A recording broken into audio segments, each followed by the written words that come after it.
আর্থিক সংকটের কারণে কৈশোরে এসএসসি পরীক্ষা দিতে পারেননি, তবে নিজের অদম্য শক্তি ও সাহস দমে থাকতে দেয়নি তাকে। ইচ্ছে থাকলেই উপায় হয়, একথার বাস্তব উপমা হয়েছেন তিনি।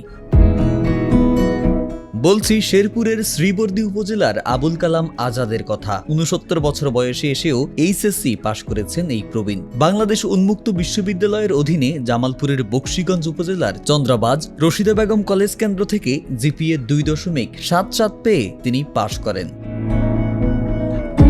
গত মঙ্গলবার বাউবি থেকে চলতি বছরের এইচএসসি পরীক্ষার ফলাফল প্রকাশ করা হয়। বুধবার নিজের ফলাফল জানতে পারেন আবুল কালাম। বৃহস্পতিবার বিকেলে তিনি বিষয়টি নিশ্চিত করেছেন। এর আগে ২০২২ সালে বাউবির বকশীগঞ্জের চন্দ্রাবাজ রশিদা বেগম উচ্চ বিদ্যালয় কেন্দ্র থেকে এসএসসি পরীক্ষায় পাশ করেছিলেন তিনি। আবুল কালামের বাড়ি উপজেলার খড়িয়া কাজিরচর ইউনিয়নের পশ্চিম লঙ্গরপাড়া গ্রামে। এলাকায় তিনি কবি কালাম নামে পরিচিত। জাতীয় পরিচয়পত্র অনুযায়ী তার জন্ম তারিখ ১৯৫৫ সালের ১ মার্চ।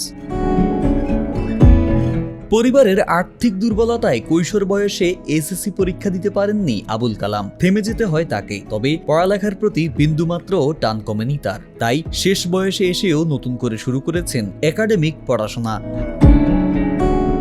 আবুল কালাম আজাদ বলেন, পড়ালেখার প্রতি আমার ভীষণ দুর্বলতা। সবসময় সংবাদপত্র ও বই পড়ি, গান লিখি, কবিতা লিখি, কয়েকটি উপন্যাস ও ছোট গল্প লিখেছি। এসবের পাণ্ডুলিপি যত্নের সঙ্গে সংরক্ষণ করছি। শিক্ষার জন্য বয়স কোনো বাধা নয়। এইচএসসি পাশ করতে পেরে আমার খুব ভালো লাগছে। এখন স্নাতক ডিগ্রি অর্জনের জন্য পড়ালেখা চালিয়ে যাবেন বলেও জানান তিনি।